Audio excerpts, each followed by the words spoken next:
masih ingat ya, ketika kita menghitung peluang binomial dengan pendekatan normal, biasanya kan kita menghitung dengan koreksi 0,5. Kayak gitu, jadi X dikurangi 0,5 dibagi apa, dan seterusnya. Nah, dalam hal ini, untuk pengujian ini, correction factor-nya itu di-false-kan saja. Atau kita tidak perlu memasukkan correction factor. Nah, kalau seperti ini nanti hasilnya mendekati dengan penghitungan kalian yang menggunakan z-test biasa. Kalau dalam hal ini berarti kita tolak H0, ya. Berarti bahwa ternyata banyaknya orang yang merekomendasikan street food kepada teman-temannya itu tidak sama dengan 30%. Seperti itu, atau 0,3. Oke. Kemudian ini untuk yang contoh kedua, ini sebenarnya juga sama ya. Jadi setidaknya ada klaim yang mengatakan bahwa setidaknya 10% pekerja itu menyukai WFH, bekerja dari rumah. Kemudian klaim ini akan diuji dengan cara mengambil sampel sebanyak 25 orang, kemudian ditanyai dari 25 orang itu siapa saja yang menyukai WFH, ternyata ada 5 orang. Nah, dari data ini kita ingin membuktikan, benar nggak sih klaim yang mengatakan bahwa 10% pekerja itu menyukai bekerja dari rumah? Nah, karena sampelnya itu kurang dari 30, maka sebaiknya kita menggunakan binom.test. Untuk variabel yang perlu dimasukkan dalam sintaks atau fungsi binom.test ini sama dengan yang di PROC-test, yaitu adalah jumlah kejadian sukses yang disimbolkan X, kemudian jumlah percobaan atau sampel, yaitu 25, dan P-nya di sini itu dimasukkan adalah ininya, ya, yang masuk dalam hipotesisnya. Kalau dalam soal ini kan 10%. Berarti kalau kita tulis hipotesisnya adalah P sama dengan 0,1 versus H1, P sama tidak sama dengan, lebih besar. Karena kan kata-katanya kan setidaknya ya, berarti minimal 10%. Setidaknya itu berarti 0,1.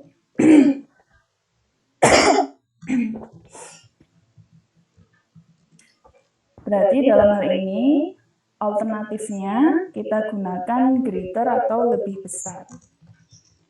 Untuk confidence intervalnya misalkan adalah 0,9.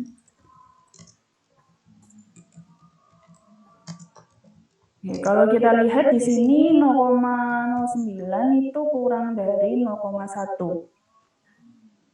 Ya, berarti kita tolak H0. Benar bahwa ternyata setidaknya 10% pekerja itu menyukai bekerja dari rumah. Oke. Kalau sudah, kita bisa lanjut ke proporsi dua populasi. Nah, untuk proporsi dua populasi, kalau yang di satu populasi tadi kan kalau misalkan sampelnya cukup kecil, kita bisa menggunakan binom test ya. Tapi kalau untuk di proporsi dua populasi, kalau sampelnya kecil itu kita bisa menggunakan Fisher exact test, di mana ini adalah metode non parametrik sebenarnya, gitu. Sehingga kita harapannya mempunyai sampel yang cukup besar, sehingga kita bisa menggunakan prop test. Contohnya adalah seperti ini.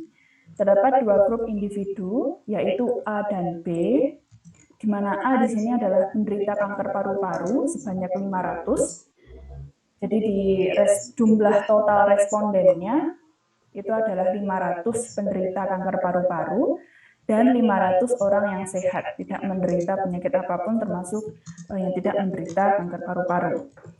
Nah, kemudian setiap orang yang ada pada masing-masing kelompok ini ditanyai, kalian merokok atau enggak? Nah, ternyata di kelompok A, yaitu penderita kanker paru-paru, dari 500 responden ini ada 490 orang yang ternyata merupakan perokok. Berarti kan kalau kita ingin melihat proporsinya, proporsi perokok dari kelompok A itu kan berarti 490 dibagi 500, hasilnya adalah 0,98. Untuk kelompok B, ternyata dari 500 orang, itu ada 400 orang yang perokok. Sehingga proporsi perokok pada kelompok B itu sebanyak 400 dibagi 500, atau 0,8. Nah, kemudian untuk proporsi perokok keseluruhan, berarti tinggal dihitung saja, 490 ditambah 400 dibagi 1000, hasilnya adalah 0,89. Nah, kalau misalkan kalian ingin menguji hipotesis apakah proporsi perokok sama pada kedua kelompok, maka kalian tinggal memasukkan ini. Ya. C di sini itu artinya adalah kalau di R itu sebenarnya untuk membuat sebuah vektor atau matriks sebenarnya.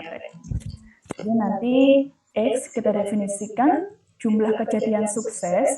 Jadi dalam hal ini sukses itu adalah yang merokok, begitu ya, karena ini adalah point of interest yang ada pada studi ini. Meskipun sebenarnya perokok dalam hal ini itu konotasinya negatif, tapi karena ini yang akan kita teliti, maka bila kita menemukan perokok dalam kelompok tersebut, kita anggap itu adalah kejadian sukses, gitu ya. Jadi dalam hal ini X kita masukkan jumlah perokok pada masing-masing kelompok. Ada 490 dari kelompok A dan 400 dari kelompok B. Kemudian untuk N-nya, tinggal kita masukkan juga sama-sama 500. Kemudian untuk correction factornya sama, kita pakai F saja. Untuk alternatifnya, itu sudah otomatis dia pakai two-sided ya, karena itu defaultnya seperti itu. Kalau kalian lihat pada help di prop.test, alternatifnya secara default akan disetting ke two-sided. Gitu. Kalau kita lihat, ternyata p-value-nya sangat kecil, kurang dari 0,05. Sehingga tolak 0. Artinya, proporsi perokok pada kedua kelompok tersebut tidak sama. Kalau misalkan pertanyaan penelitiannya kalian ubah menjadi apakah proporsi perokok pada kelompok A kurang dari kelompok B, berarti nanti kan untuk H1-nya menjadi PA dikurangi PB. Atau ini juga sama dengan PA dikurangi PB itu kurang dari 0. Gitu. Nah, kalau seperti ini, alternatifnya saja yang tinggal diganti menjadi less. Karena pada hipotesis alternatifnya kita menggunakan kurang dari. Gitu. Kalau misalkan pertanyaan penelitiannya adalah seperti ini, lebih dari, maka untuk alternatifnya kita bisa ganti menjadi greater.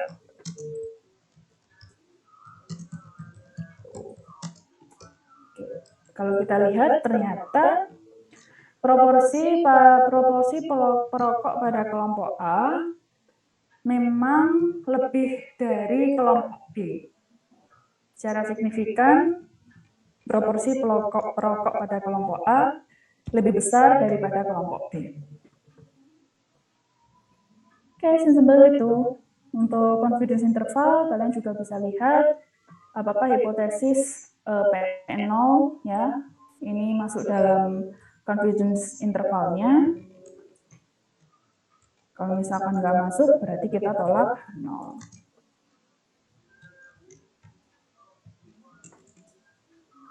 Kalau kalian nanti bingung yang dimasukkan dalam pengujian itu apa saja sih? Sekali lagi, kalian bisa panggil help menu yang ada di R menggunakan tanda tanya, kemudian nama fungsinya.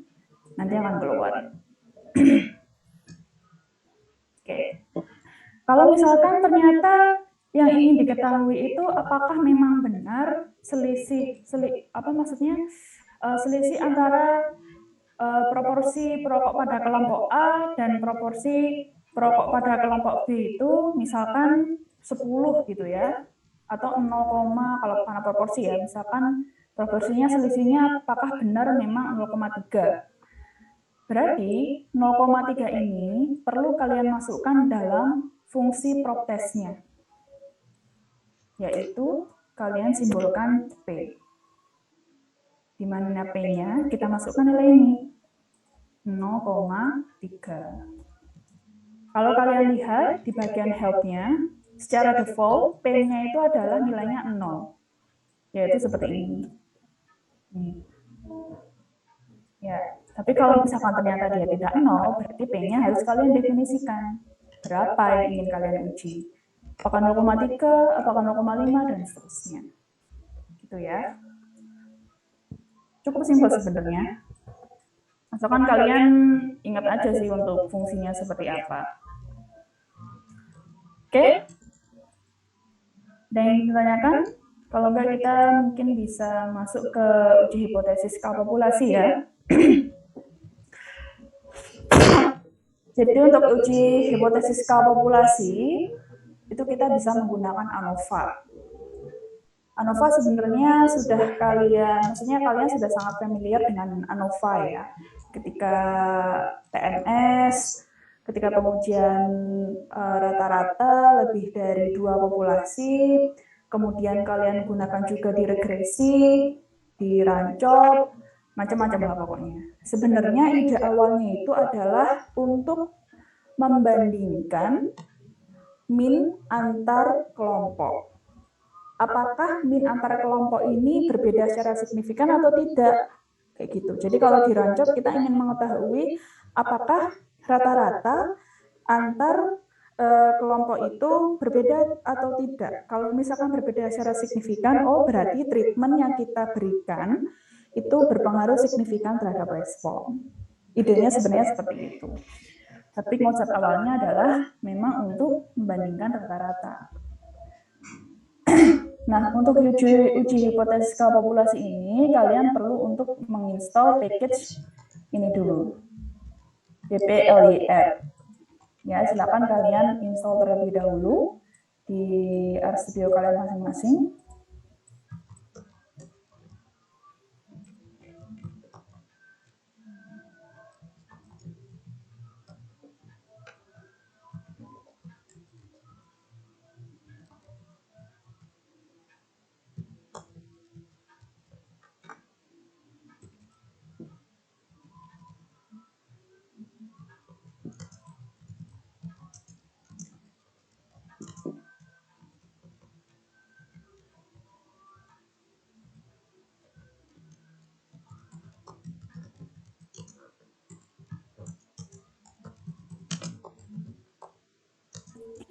Kalau sudah, kalian bisa coba load untuk package-nya. Nah, di package ini itu ada data yang namanya empty cars. Ya, apa itu data empty cars? Nah, ini motor train car road test. Jadi uji apa ya? Uji tes motor dan mobil, uji jalan kayak gitu.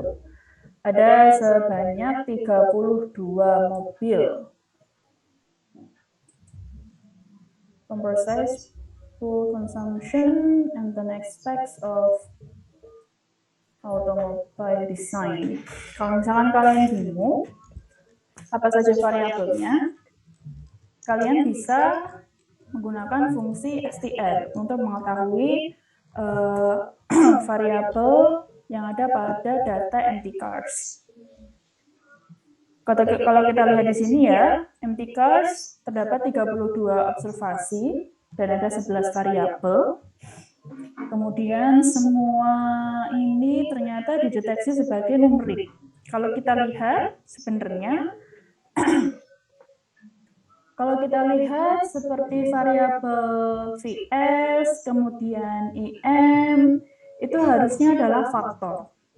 Ya, kalau kita lihat ini sebenarnya adalah faktor, karena dia mempunyai 2 level. Sementara kalau kita lihat di sini, dia masih terdeteksi sebagai numerik. Nah, ini yang saya bilang kemarin, harus berhati-hati ketika menganalisis data yang seperti ini.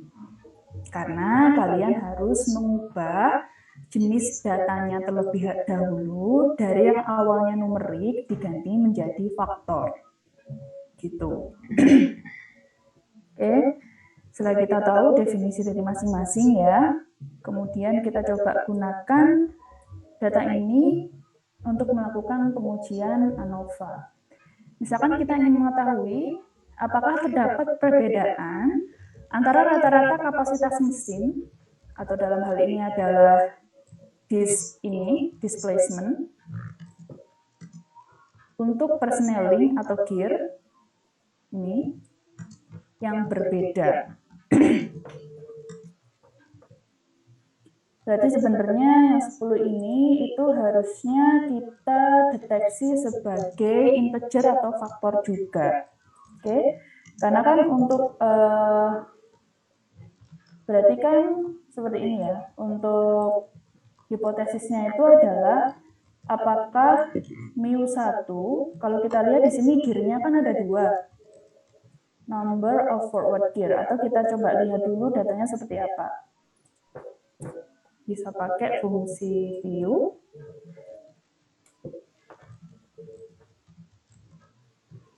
G435.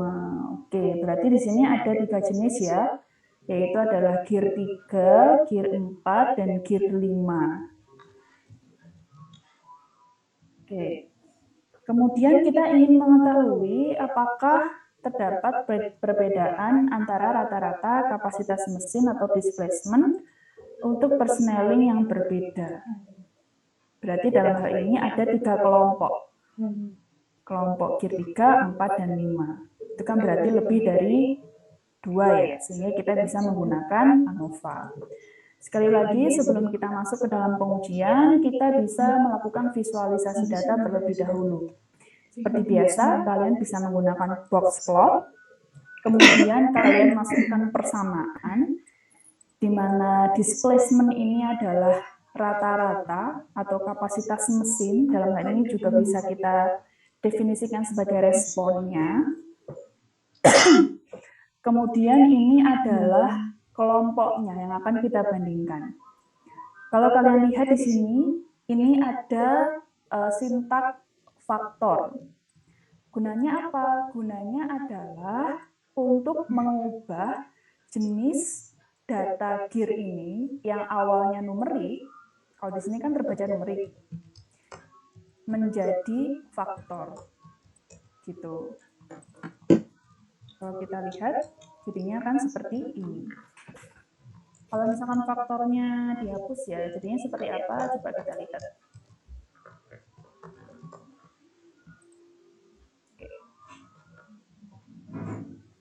Masih keluar, karena kebetulan sebenarnya karena sudah didefinisikan sebagai faktor, tapi sebaiknya ketika kalian melakukan analisis nanti, misalkan melakukan analisis regresi atau apa, itu harusnya didefinisikan sebagai faktor.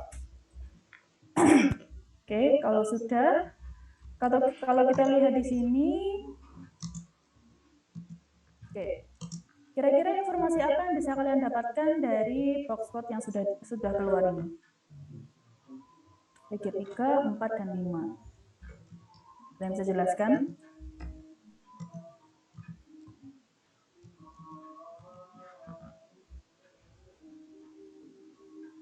Coba Sonia.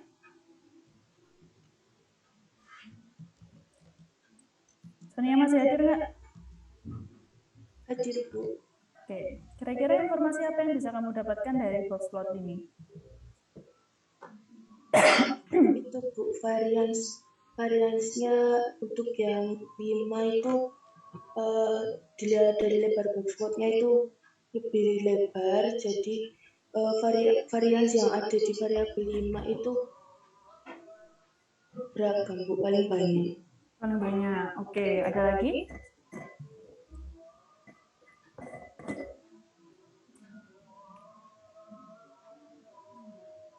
Ada lagi? Coba Fasya.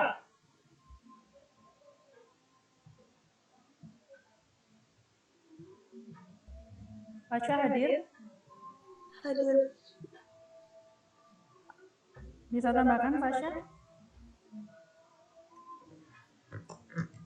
Kira-kira informasi apa yang bisa kamu dapatkan dari box plot ini selain varian tadi yang sudah dijelaskan teman kamu?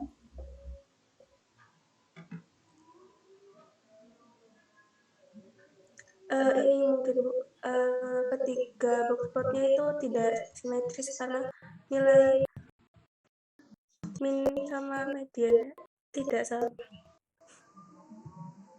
Kamu tahunya minnya tidak sama dengan median dari mana?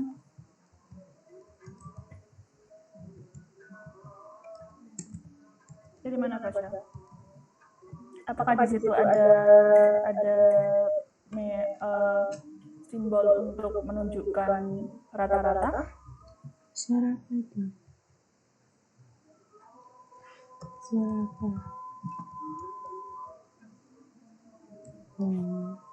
Kan kita mau menguji mengenai perbedaan rata-rata antar tiga kelompok ini ya. Nggak ada yang bisa ngasih informasi nggak? Kira-kira kalau dari gambar ini saja rata-ratanya seperti apa antar ketiga kelompok ini? Ya, sekarang itu sih.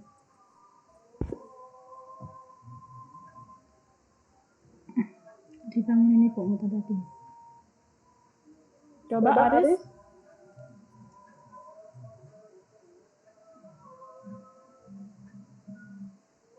Aris masih hadir? Hadir, Bu, hadir. Apa Aris?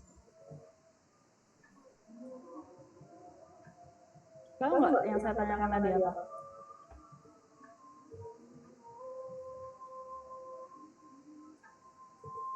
Dengerin nggak yang saya tanyakan tadi apa?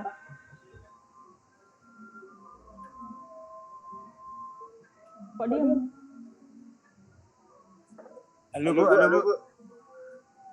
Bisa diulangi, Bu, tadi, Bu. Kurang jelas putus-putus soalnya, Bu, ini, Bu. Saya lagi di jurusan soalnya, Bu.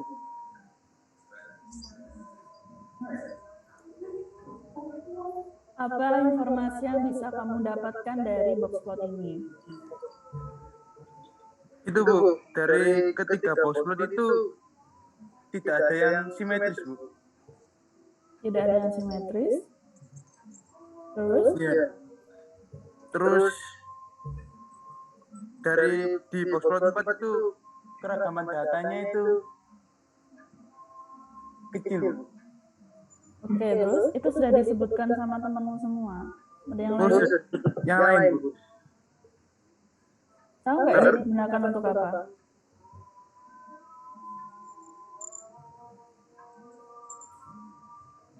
Ini tadi mengeluarkan box plot untuk apa? Untuk visualisasi, Bu, sama tidak ada outliernya, Bu. Visualisasi untuk apa? Mempermudah, Bu, dalam melihat data tersebut. Nah, visualisasi untuk analisis apa ini tadi? ANOVA, Bu. ANOVA itu untuk menguji. Apa, Bu? ANOVA itu digunakan untuk menguji variannya, Bu. untuk menguji varians. Tak kembalikan kamu PNS nanti.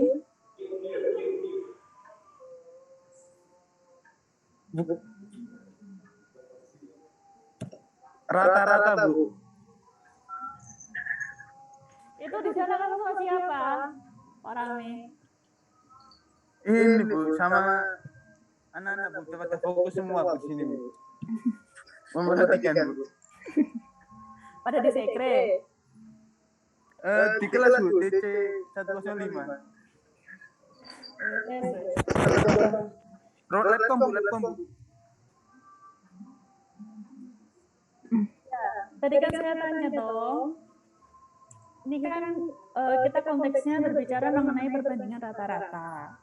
Kalau dari box plot ini, informasi apa yang bisa kalian dapatkan terkait dengan rata-ratanya? Coba Aris panggil temenmu yang ada dalam satu kelas siapa? Aris? Aris? Lah, gak nyaman nih. Iya Bu, apa Bu? Kenapa Bu? Kan di situ ada siapa aja? Enggak. Ada satu sama Torik Patrik Tantra. Walah. Saking kono kabeh. Tadi ditanya pada diem semua. Udah. Wes. Tadi gara-gara makan telat. Cowok-cowok ini wah. Ayo, Yang temennya dibantu. Siapa tadi? Ada Torik, ada Tantra. Enggak tadi gara-gara Apa artinya backlot ini? Kalian semester depan sudah itu loh, Rek. Sudah skripsi, ya Allah. Jam 11 tadi aku masuk. Masa nggak bisa mengambil hipotesis dari gambar ini kira-kira seperti apa? Rata-rata dari ketiga grup. Iya ganti dosen. Yang lain coba.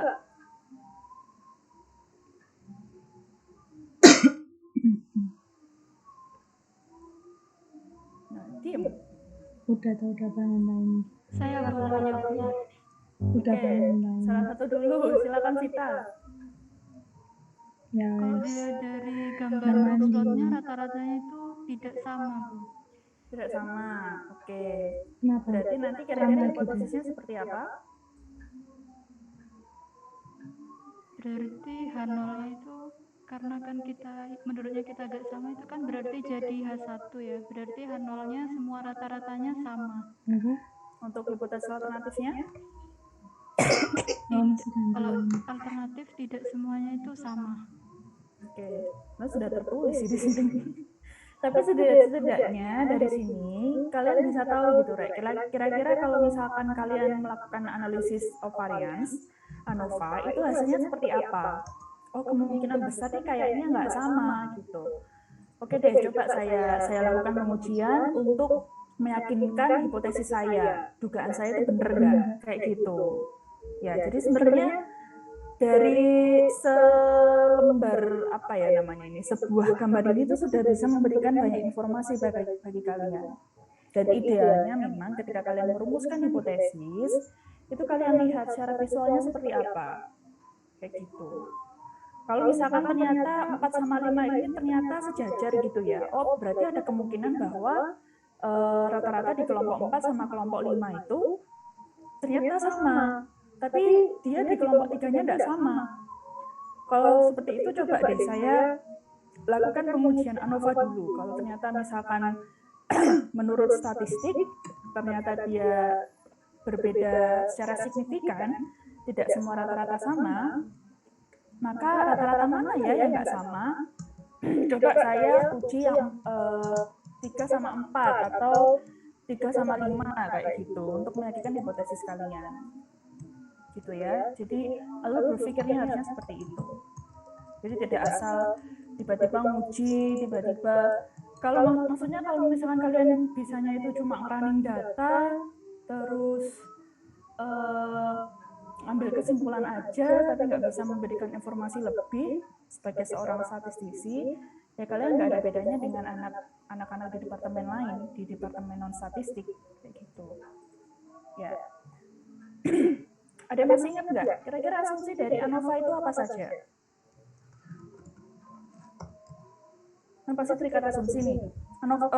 Asumsinya apa saja?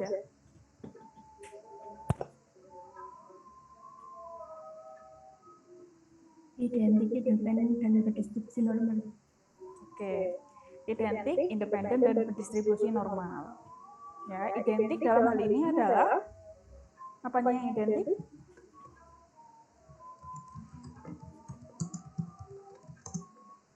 Apanya yang identik?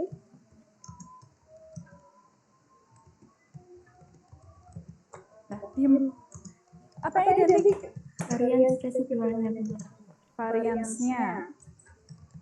Ya, sebenarnya bukan varians residual, tapi varians dari masing-masing kelompok ini itu harus identik mestinya.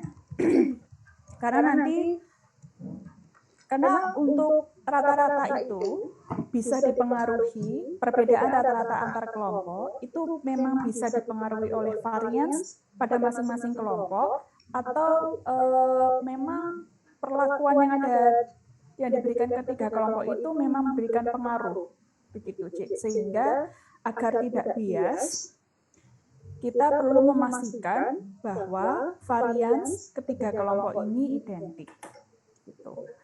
Makanya biasanya kita cek asumsi terlebih dahulu. Dalam hal ini kalian bisa menggunakan Bartlett atau Levin.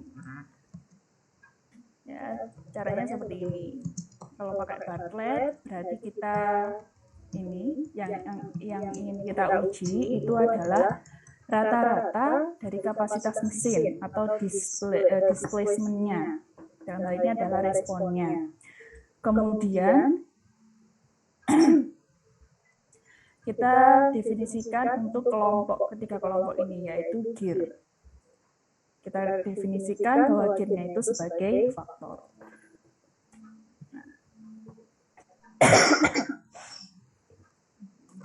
Oke, kalau kita lihat dalam hal ini value-nya adalah kurang dari 0,05 ya, berarti tolakan 0. Apa artinya tolakan 0? Variasinya tidak sama. Variasinya tidak sama. Kalau kita lihat antara Bartlett dengan Levins di sini itu ternyata memperoleh hasil yang berbeda. Kalau Levins di sini kalau kita pakai 0,05 berarti artinya apa ini?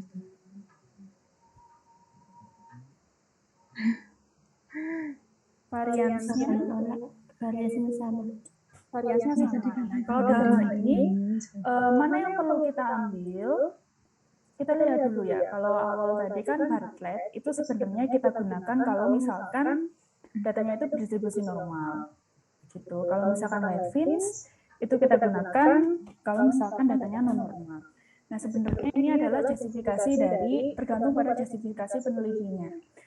Kalau kalian merasa bahwa kalau dalam ini kan sepertinya 3 dan 4 itu hampir identik ya untuk variansnya seperti itu. Kalau kalian merasa dari gambar ini memang bisa kita bilang bahwa variansnya identik, ya go ahead, maksudnya ya lanjutkan aja analisisnya.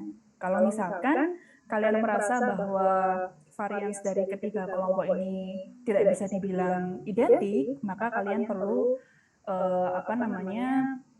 menggunakan metode alternatif seperti itu. Kalau dalam ini misalkan kita pakai yang Levin, ya kita anggap bahwa variansnya ini identik. Berarti kalian bisa langsung melanjutkan ke dalam analisis variance atau ANOVA. Di R, ANOVA itu bisa menggunakan banyak fungsi. Salah satunya adalah AOV, gitu ya. Nah, kalian tinggal masukkan saja untuk persamaannya.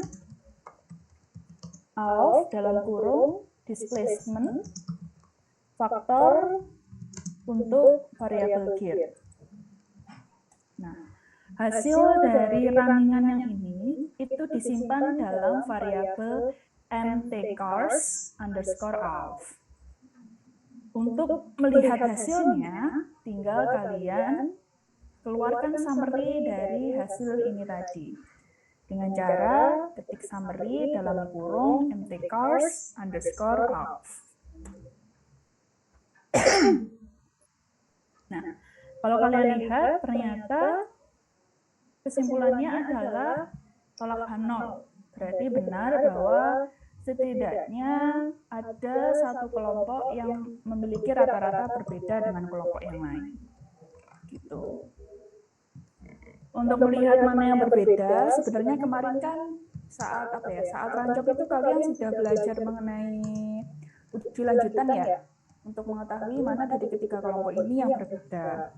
Kalian bisa menggunakan itu, juga bisa melakukan hipotesis sendiri. Maksudnya kalau dalam gambar ini sih kelihatannya yang berbeda itu adalah antara kelompok 3 dan 4.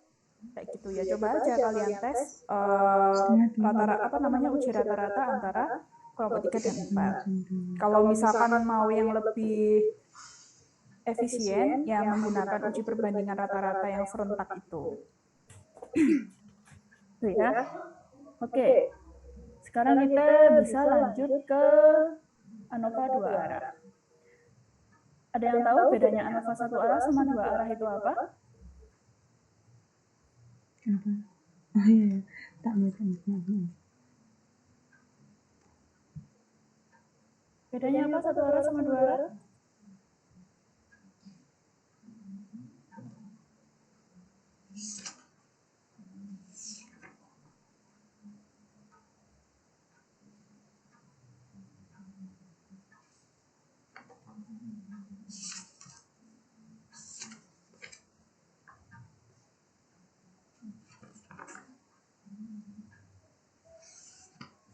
Ada yang tahu nggak? Bedanya apa 1 arah sama 2 arah?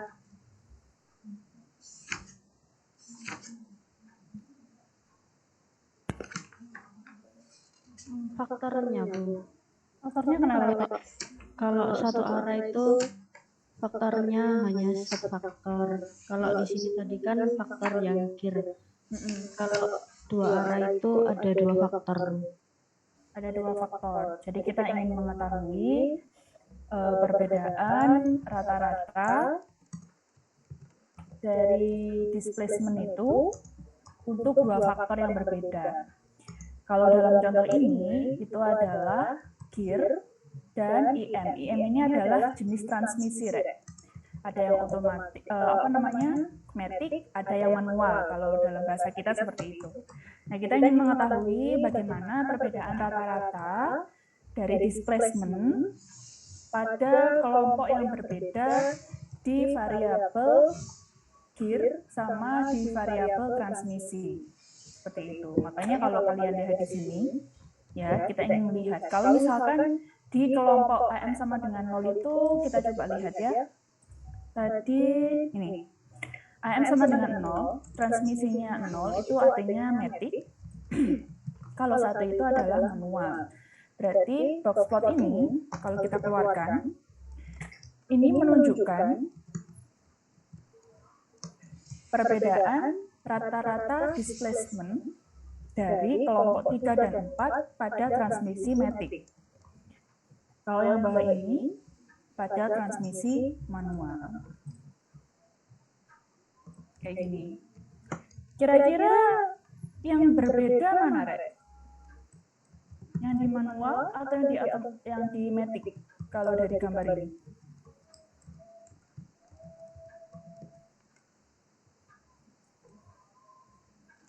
Kalau dilihat sepertinya untuk matic ini sangat berbeda, bukan sangat berbeda ya, cukup berbeda. Kemudian untuk manual juga, namun mungkin kalau masih ada yang beririsan seperti ini, biasanya kita tidak bisa begitu yakin apakah memang terdapat perbedaan antara yang kelompok 4 sama kelompok 5. Kita coba saja untuk melakukan pengujian, ya. Jadi daripada kalian melakukan satu persatu, misalkan ANOVA 1 arah untuk matic sendiri, kemudian ANOVA 1 arah untuk manual sendiri, kalian bisa menggunakan ANOVA 2 arah, di mana kalian bisa mempertimbangkan faktor matic dan manual, juga faktor kirnya, gitu. Nah, caranya adalah seperti ini. Kita tetap menggunakan fungsi AOV, kemudian untuk responnya atau rata-rata apa yang akan kita teliti, itu kita masukkan dalam hal ini, displacement. Kemudian, karena dalam hal ini ada 2 faktor, yaitu kir dan transmission, maka kita masukkan kedua faktor ini. Ada faktor kir dan ada faktor transmission. Kalau sudah, kita jalankan sintaknya, kemudian kita keluarkan summary-nya. Kalau dari hasil ini, kira-kira kesimpulan apa yang bisa kita ambil?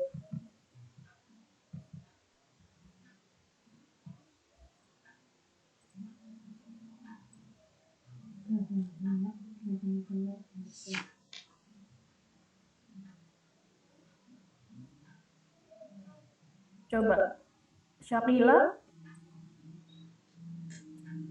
Iya, Bu. kesimpulan apa yang bisa kita ambil? Prevalensinya itu lebih dari alfa. Prevalensi yang mana? Kok benar?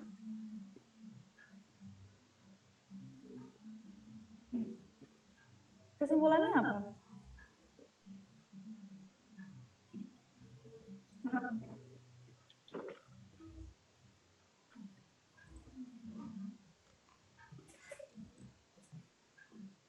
Kesimpulannya apa?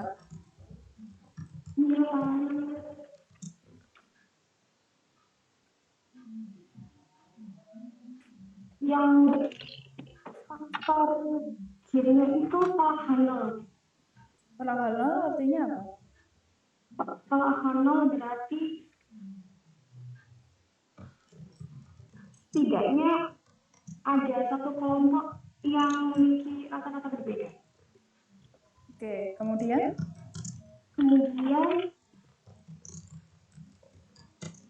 yang faktor AM-nya dan bakal akan 0. AM tadi apa? AM tadi itu yang transmisi manual dan next. Betul. Berarti dalam hal ini setidaknya ada satu kelompok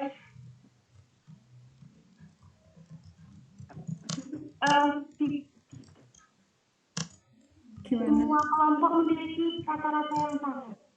Oke, memiliki rata-rata yang identik ya. Oke. Sedih kok saya close sih. Sebenarnya kalian itu kalau ditanya juga bisa jawab, tapi kenapa kalau nggak ditunjuk itu nggak mau bilang? Heran saya. Kalau nggak ditunjuk satu-satu, nanti kalau kalian sudah apa namanya lulus gitu ya, kalau misalkan kalian kerja, sifat kayak gini jangan dibawa-bawa, Rek.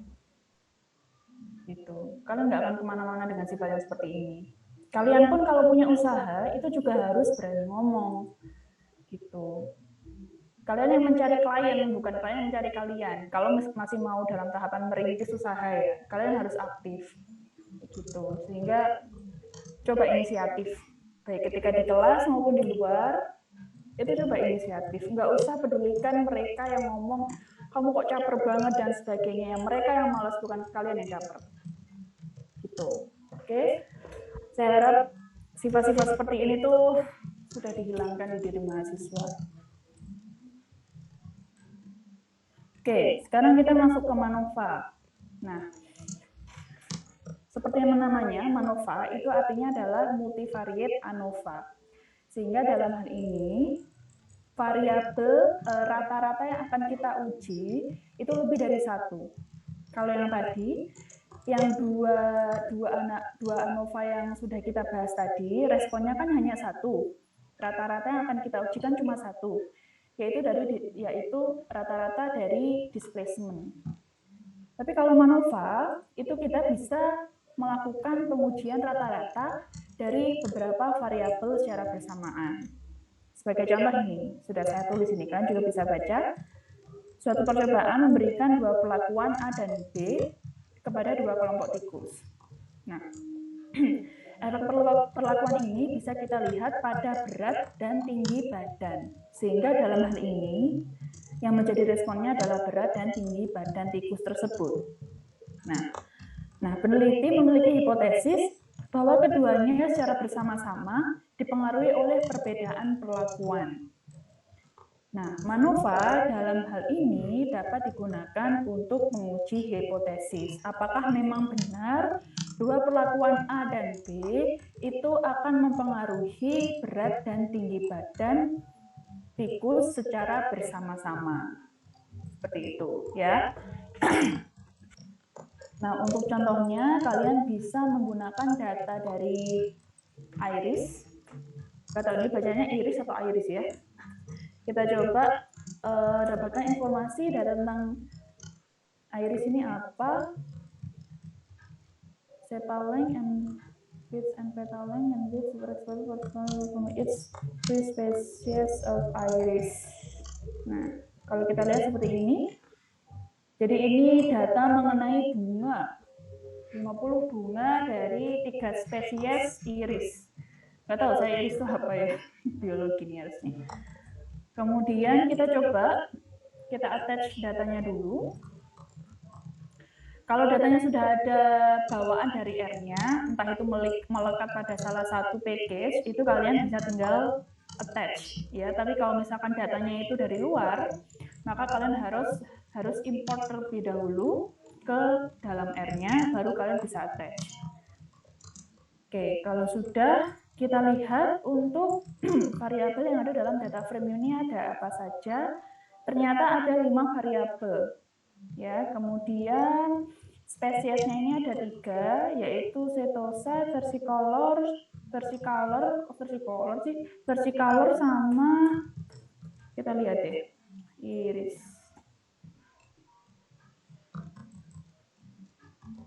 Versicolor sama virginica. Oke, berarti ada 3 kelompok.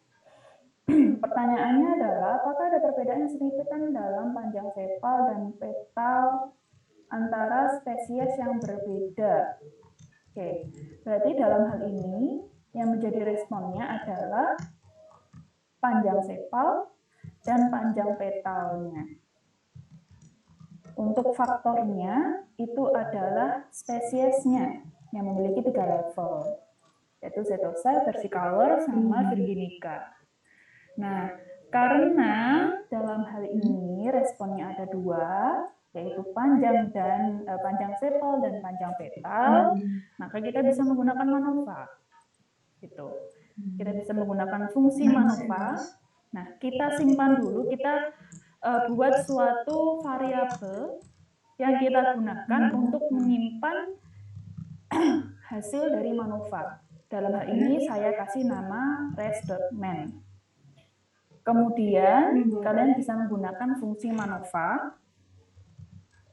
Lalu kalian definisikan untuk responnya itu tadi kan ada sepal sama petal. Nah, berarti ini kalian gabungkan menggunakan fungsi setBin. Kemudian untuk perlakuannya dalam hal ini itu adalah spesies. Datanya kita menggunakan data iris. Kalau sudah kita definisikan, maka tinggal di running. Kalau sudah, kita coba lihat hasil dari analisis ini dengan mengeluarkan summary-nya. Nah, dari sini bisa kita lihat bahwa memang benar, ya ini kan tolak Hanol ya, berarti memang benar terdapat perbedaan yang signifikan dalam rata-rata panjang sepal dan petal antara spesies yang berbeda. Nah, untuk melihat mana yang berbeda, kita bisa menggunakan fungsi summary.aov.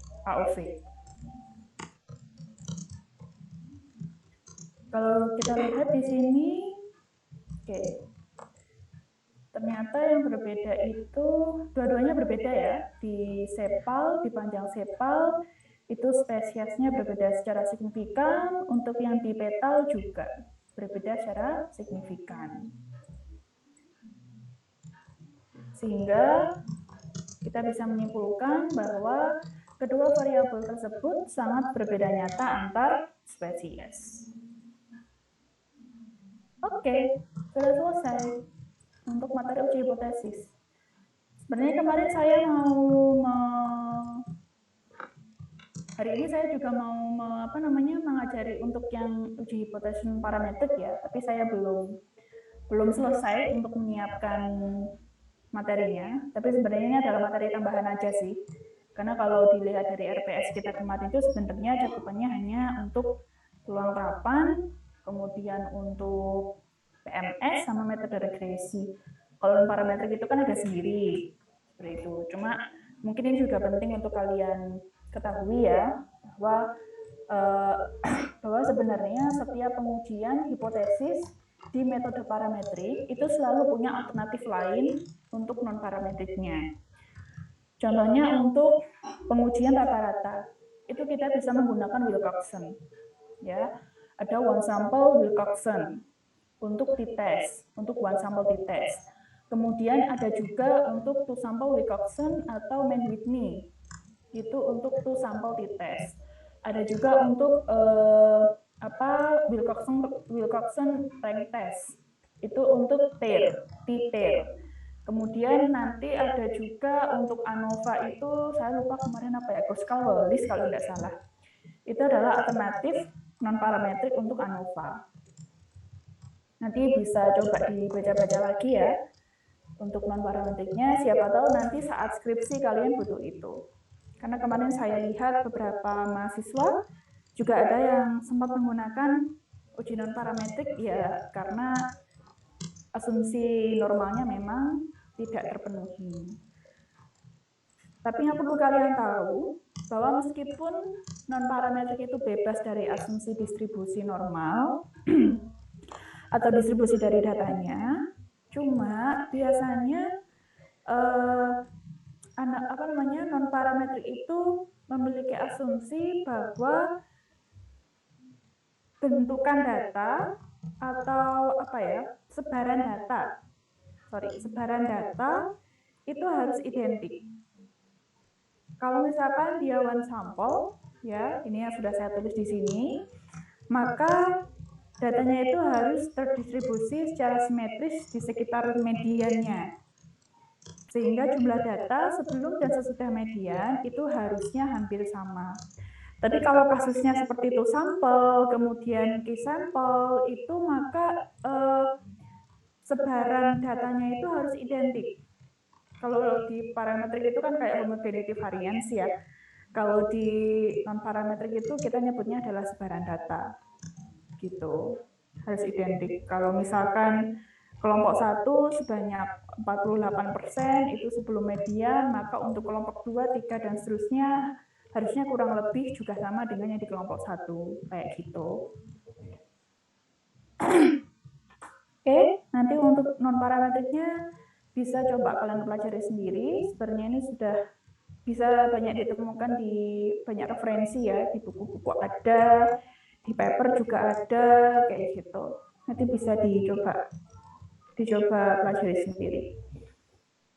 Yang penting adalah kalian sudah paham mengenai pengujian hipotesis rata-rata dan siap untuk kuis minggu depan. Nanti kuisnya juga kemungkinan besar menggunakan R dan kita pakai SIB, ya, Self Exam Browser, dilaksanakan secara offline di lab departemen, gitu. Nantinya ada yang ditanyakan? Permisi Bu, tadi saya waktu mencoba yang Levin itu kok error ya Bu? Errornya gimana tulisannya atau keterangannya? Errornya itu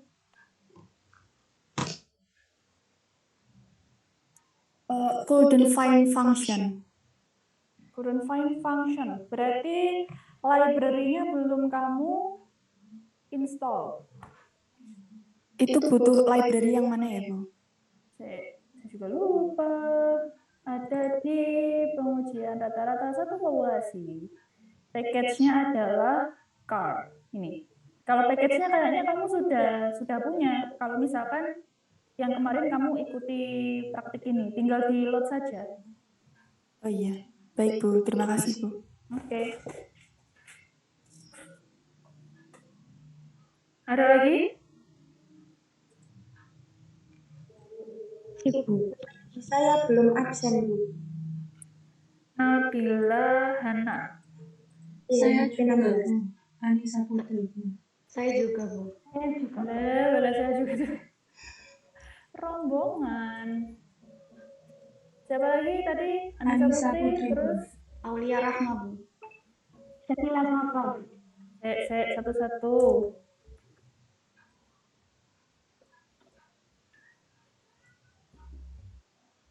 Siapa? Aulia Rahma Bu. Aulia Rahma sudah. Nabila.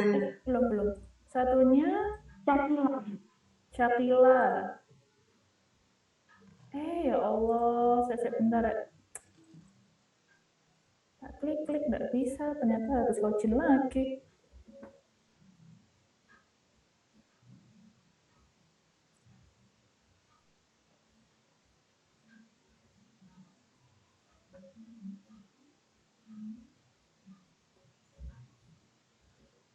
Nabila Hana, Iya Bu, belum absen. terus Aulia Rahma, Syakila, Anissa Putri.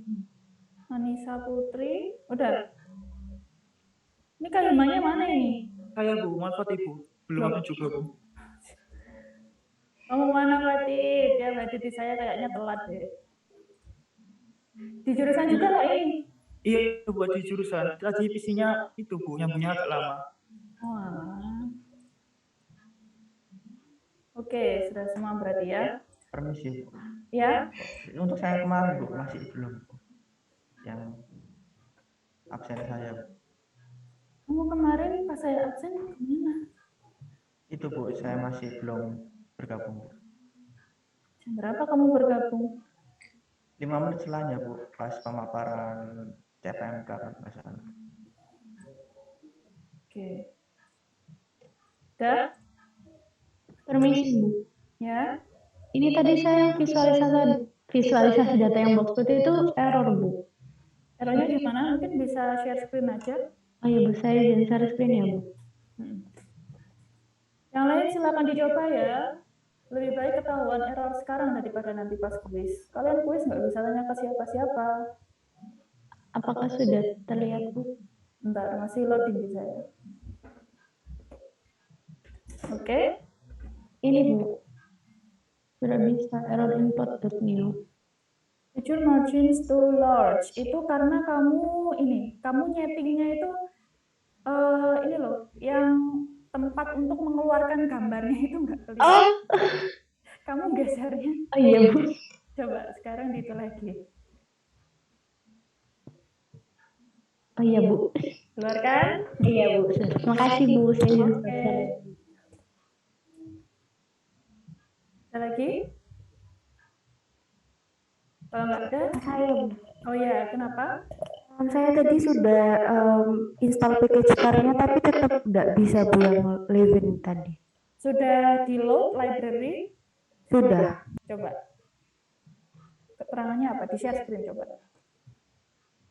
Permisi Bu, saya juga sama seperti Devina Cici, udah manggil library card-nya tapi nggak bisa login tesnya. Coba di itu dulu ya, di share screen dulu. Saya biar tahu errornya apa. Siapa yang mau share screen siapa?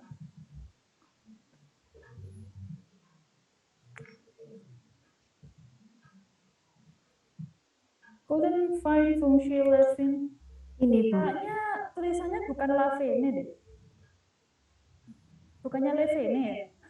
Oh, ini ya Bu. Coba. Oh iya Bu. Ya, Ya, salah. kasih Bu. Iya Bu, terima Oke, kasih. coba. Litvina? Tadi Litvina ya, nggak bisa juga ya? Ya Bu, sebentar saya sepertinya juga typo.